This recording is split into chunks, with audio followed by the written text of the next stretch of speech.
Well, that was one hell of a surprising movie. So, hey guys, Blood Moon Bobby here, and today we are talking about Martin Scorsese's remake of Cape Fear, starring Robert De Niro, Nick Nolte, Jessica Lange, and Juliette Lewis.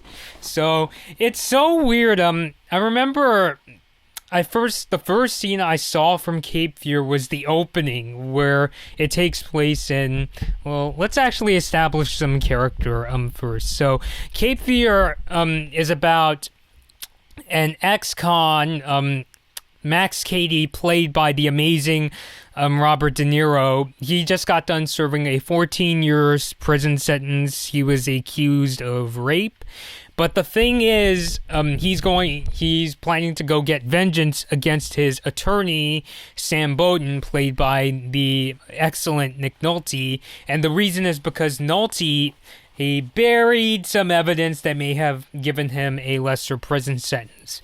And in the process, Cady, he tortures. As a result, Cady tortures Nolte's family in the process, and his family consists of his wife, played by the talented Jessica Lange, and his daughter, played by Juliette Lewis. And so, it's so weird. I remember the first time I heard of Cape Fear, like I said, was that intro scene with the big dun dun dun dun, and it was just like so ridiculous. And then when Cady left prison, there were like thundering clouds behind it, and it's so weird. Cape Fear before. Did you guys just hear something?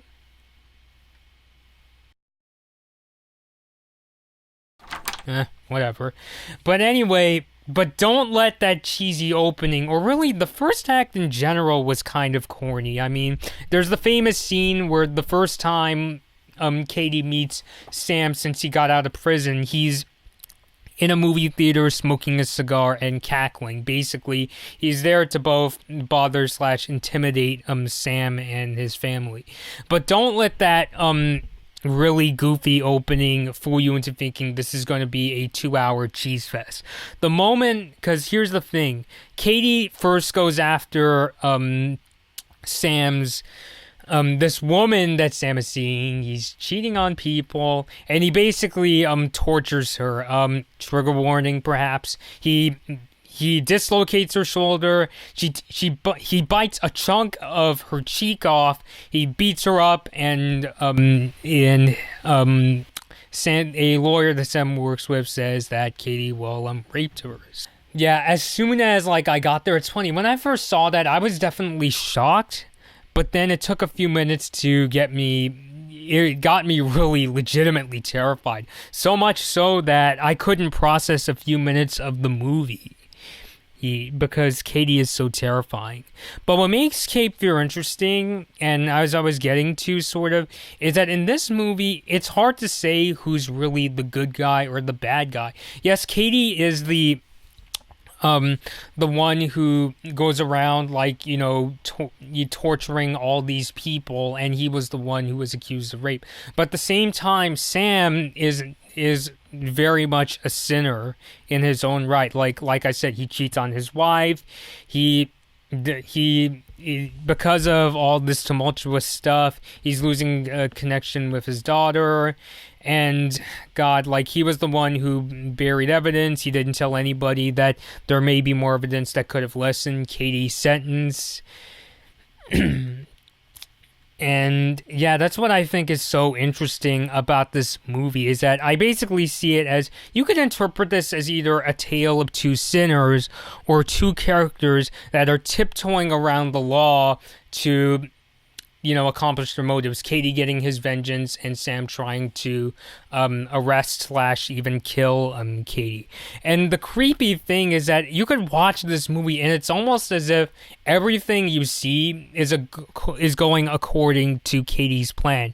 And for me, that's a good sign of a well-written and well-acted psychopath, God, I needed him a minute to recollect himself. It's almost it's very, interesting to think that, was this all part of his plan, going after the, Cady going after the woman that Sam is seeing, resulting in her saying that she's not going to court, resulting in her moving back. And then Sam's wife finds out, she gets really pissed, and then what happens later is the daughter, the Juliette Lewis character, meets Katie, and the thing is, all this stuff happening is making her pissed at her parents. Like, she locks herself in her room and she's very angry at them. And so when Katie tries to seduce her, and it works in a pretty creepy scene, Sam goes after, like, tries to confront his daughter, and when he's like, oh, did he touch you? And then when his daughter tries to smile, he gets mad, grabs her, it's like, what, that smile after did he touch you? And so that causes her to scream, get out! So that's a really creepy thing to have happen,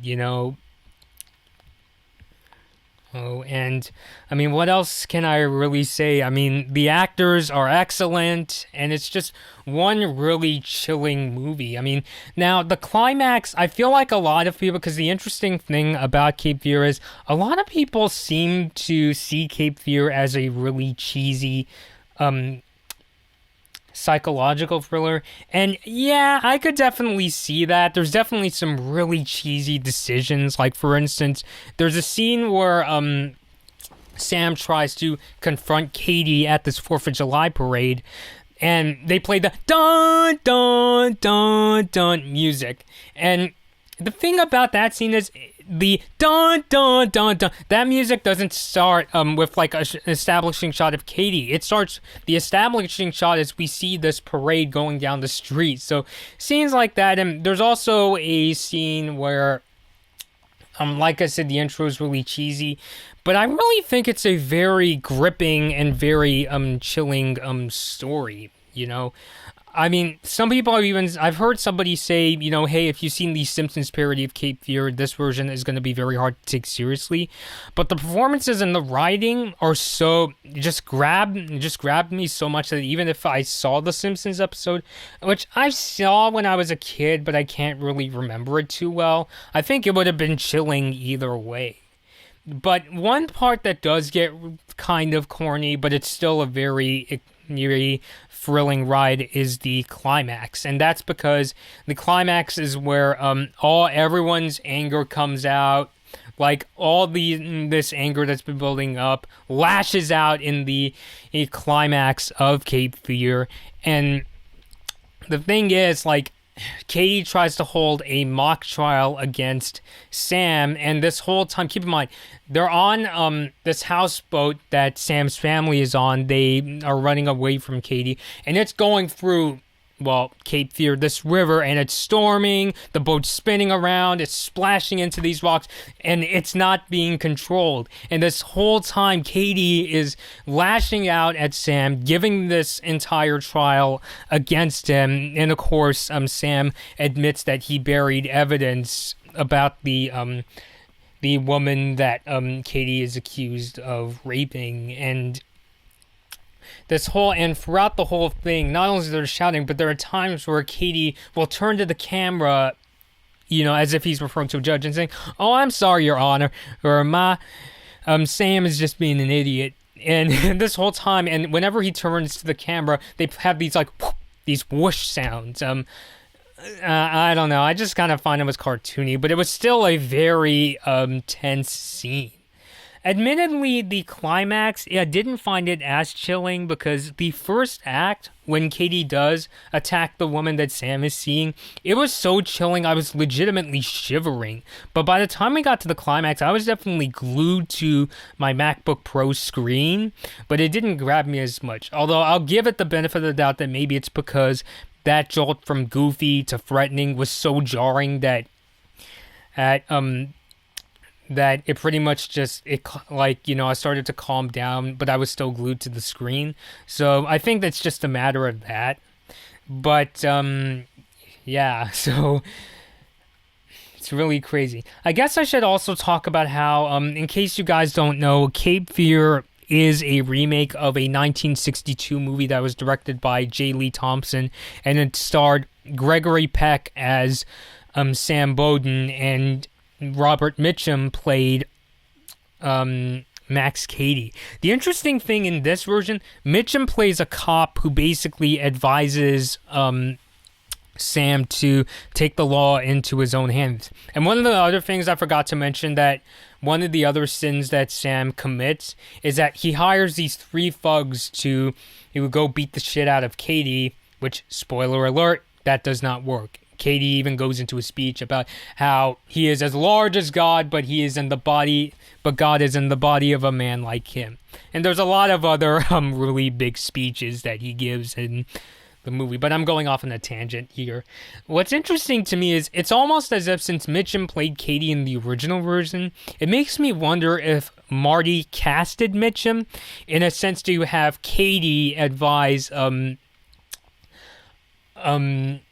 Nolte's Sam, like, Cady advising Sam against Cady, like he's the one who advises Sam to hire to bait Cady to catch him.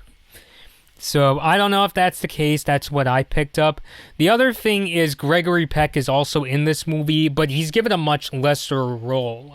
He's basically a lawyer who thinks that Sam is the one who's threatening Cady, and and Peck is congratulating the judge. Thank you, Your Honor, for making the right decision.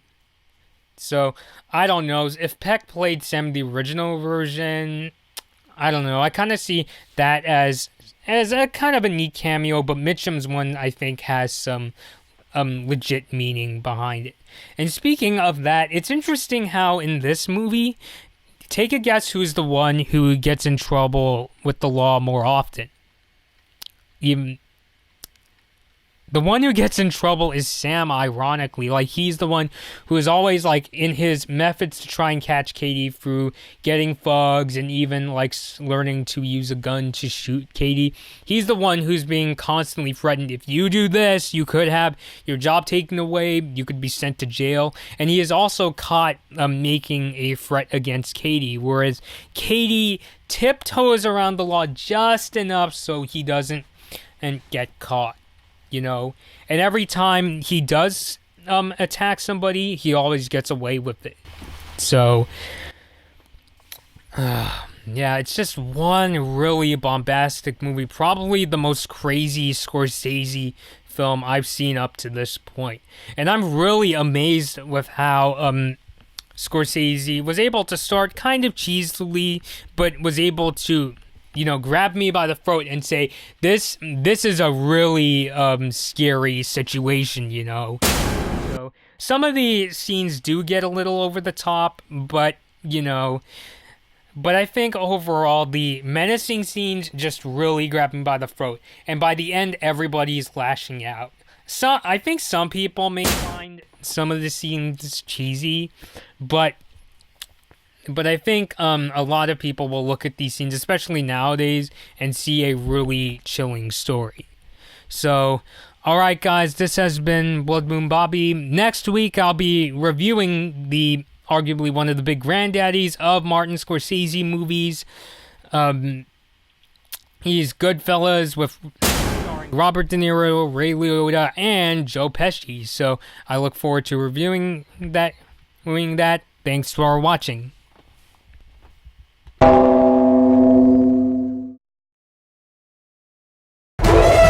Trebor?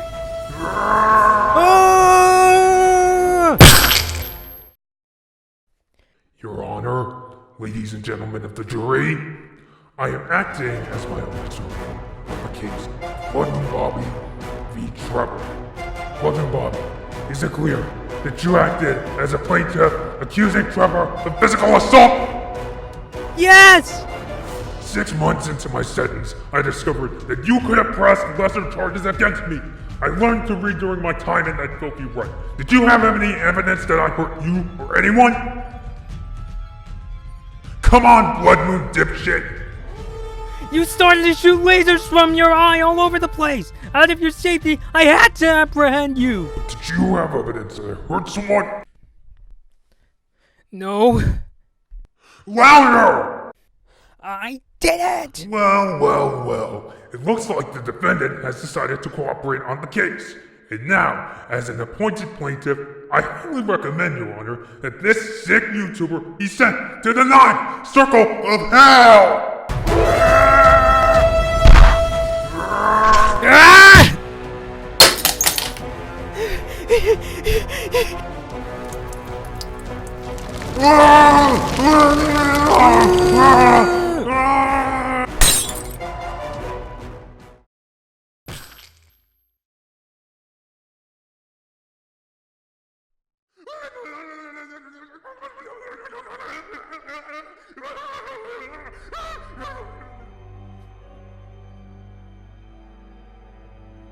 I'm on my way to the promised land! I'm on my way to the promised land!